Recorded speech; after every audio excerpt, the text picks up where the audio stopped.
Hi everyone.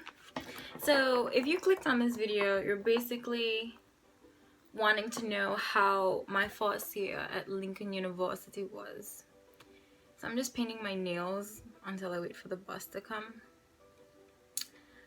I didn't make a list because I wanted it to be, very honest and like right from the top of my head. So I got accepted to Lincoln University last year and I was really excited. I was honestly like so interested in just going off to college. Like I really wanted to do this. And so that was the only school that I applied to because I actually wanted to take a gap year after my community college experience in Anguilla, where I'm from, by the way, if you don't know. So, coming to Lincoln was actually in the spur of a moment kind of thing. But I mean, I don't regret it. I have a year under my belt and I feel good about it. So the school, first of all, the history of the school, it was founded in 1854, and it is the first historically black degree granting university in America, and that in itself is beautiful. Like that's a legacy. It's absolutely amazing just to walk in the campus. For example, Langston Hughes, famous poet, he's an alumni of Lincoln University. It's really like amazing, the history of this school and like the legacy of this school. And so I didn't know all of that until I got there, until I went to FYE, first year experience program. Like I really didn't know how privileged I was to walk on that campus that so many great people before me also journeyed. As relates to friends, I made a lot of friends, especially international friends. And that's because, well, I'm international. And Lincoln University gives scholarship to international students especially. I forgot to mention that. That's why I came to the school, because I got a scholarship. I like scholarships.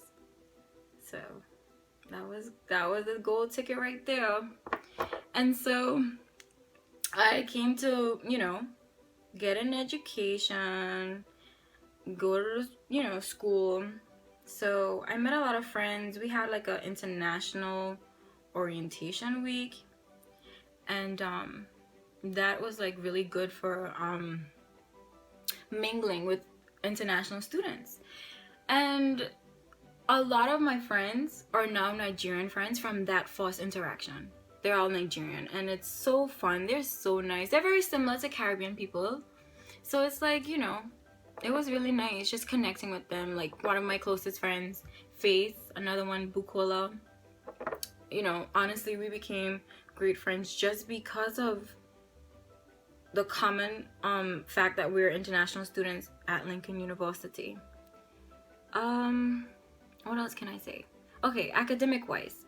So it was a big, let me stress this, it was a big change for me because in the British system, like in the Caribbean islands, most of them, for example, this one just shocked me. An A, like a grade letter A, is like an 80%, But here, it's a 93%. And that was like, what? Like I was so confused. Like math and I are not friends. Like we're not even trying to be friends at this point. And like so when I got my first math test, right? Like my score back. And this is really bad. And I got, what was it? A 79. And I was like, oh, so close to A. And then I went to meet with my teacher, extra credit. I'm all about that life. My grades are really good, by the way. Don't let math scare you. I tell you, we're not friends. So I went to my teacher's office hours to talk about that 79. And I think he called it a C+. And I was dumbfolded. I was like, excuse me? What did you say? Because no one explained that to me. And that's what I lacked in that FYE program, because they just expected, we're all Americans here. We're used to this grading system. And I was like, no, I don't know. I don't know what you guys are talking about. I don't understand. Anyway, my next test was like a 94. I made sure I worked so hard for it. I swear, I worked so hard for that. So anyway, so that's like a major, I don't know if I can say culture shock, but it was just a shock, a major one. And like, what else? Academic wise, professors, I thought, because in the Caribbean, again, no one babies you in classes.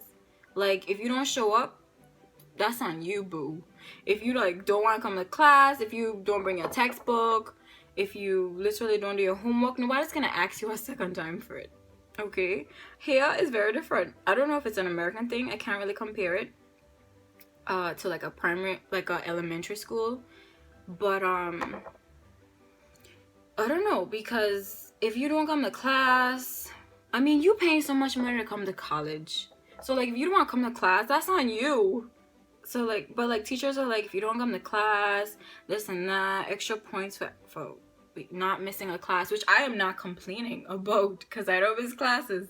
But I mean, it shouldn't even be a reward. It should be something that, you know, that is expected of you. That is something that you ought to do for yourself. But the campus is so pretty. It's really pretty. I remember last weekend, because I live at Studio Green, which is an apartment complex that the school leases, some of it, so that some students can live here, because housing sometimes is an issue, which isn't good. And so, anyway, so last weekend I slept with my friend Faith, who I told you about, you guys about. It's getting very personal, who I told you about. And so I was like on campus, and I went to the library around 7:30 in the morning, and like, it was such a beautiful day outside, and they have these really nice like steel benches everywhere so you can sit down and stuff. And I mean, what else would you use benches for? Except for me, on that particular day, I laid down on the bench. Like, I laid down on my back and I looked up at the sky, and it was a really nice day. So like, the campus is really nice scenery. It's very beautiful. Like, honestly, it's a really nice campus. Beautiful, beautiful. And the school is really small. Like, I mean, where I'm from is pretty big, but in comparison to other universities in America, or you know, in this area, like, it's small. Because University of Delaware, which is down the road from me, it's massive. It's so big. Here it's like, my university is small, like I think like 2,000 some kids. I don't know for sure, don't quote me on that. But yeah, so like, that's beautiful. It's really nice. But a downfall to that is in the middle of nowhere. Absolutely nowhere. Cornfields. You see that scary movie about the kids of the corn? I swear, every time I'm on my way to school or back in the nighttime, I think about that movie. Like, cause it's cornfields everywhere. Everywhere. Anyway, so that's that. I don't know if you like cornfields or not. I personally do not, because of that movie. But that's just where we are. And what else? Cafeteria food. Trash. Absolute trash. Absolute trash.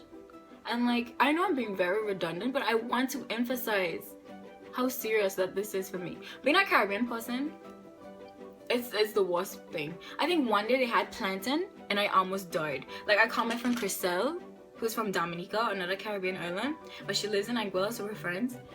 And I was like, girl, them got plantain. You better come out here so fast, right? Oh my god, I'm had plantain.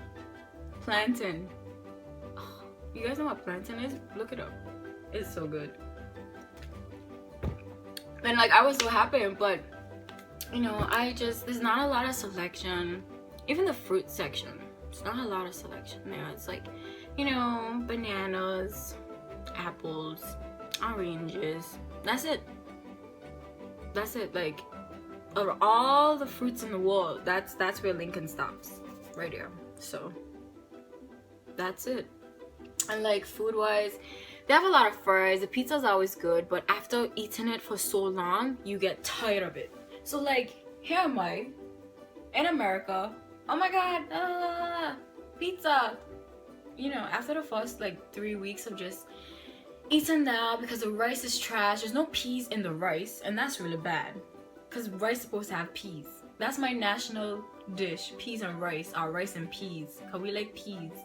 And like, you ain't got no peas in the rice. You ain't got nothing like that in the rice. That's frustrating. So I don't eat rice because ain't got no peas in it. Talk about fish, just tilapia. There's no other type of fish ever. Just cheap tilapia fish. Nothing. That's another problem because we like seafood. Anyway, what I could do. So, that's that. The Caribbean Association. Oh, now we onto organization, by the way. I just jump and I hope that you're following along, because you know. So organizations in school. There's the Caribbean Association, and I was hyped to join that because I was like, okay, this is gonna be fun, you know. No, because it's run by like Americans, and like that's cool and all because everybody grandparents from Jamaica. You know, that's just something that we all know, right? So, did I draw it? I just touched my dress. Okay, we good. So, I went to the first interest meeting and I was just listening to everybody swearing, bomba this, bad word this and that, using it wrong. I was like, what is going on? This is not what Caribbean life is about. Somebody please intervene. I don't understand. Needless to say, I never went back. But I did join the African Society, where most of my friends were, I mean. And like, that was pretty cool. Like, they're very, like, common to us. Like, let me know if you guys want a video about my experiences and interactions with, like, Nigerians and stuff. What else? What else about, like, my first year? Oh my god, the placement test. Nobody said that this test would be, you know, the biggest deal ever. Like, nobody said that this test would be the biggest deal ever. Second quote. So, like,